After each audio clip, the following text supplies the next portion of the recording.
Isang mapagpalang araw sa inyong lahat mga ka-viewers. Sinepresa ni Kalingap Rab si Dara, bigla itong sumulpot sa bahay ni Dara para ito yayain lumabas. Kasama na ni Kalingap Rab si Erica at dadaanan pa nila si Joy. Kaso pagdating ni Kalingap Rab sa bahay ni Dara ay nadatnan niyang naglalaba si Dara at napakarami nitong labahan at isang linggo daw yon na labahin.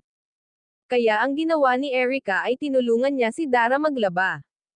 Para ito ay madali matapos. Habang naglalaba si Dara ay kinakausap ni Kalingap Rab si Dara na dapat daw mag-washing machine na lang daw para kahit papaano hindi masyado nakakapagod.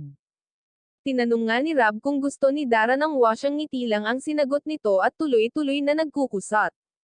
Nahihiya siguro si Dara na tanggapin ang alok ni Kalingap Rab. Habang naglalaba si Dara itong si Bea ang nagtatalop ng kamautang kahoy nang biglang mahiwa ng kutsilyo ang kamay nito. Natakot si Dara na nilapitan ang kapatid at nakita niya ito na duguan ang kamay.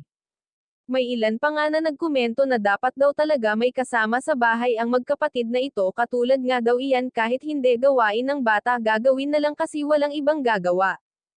Pag may madisgrasya sila lang ang nandito walang tutulong kundi sarili lang nila.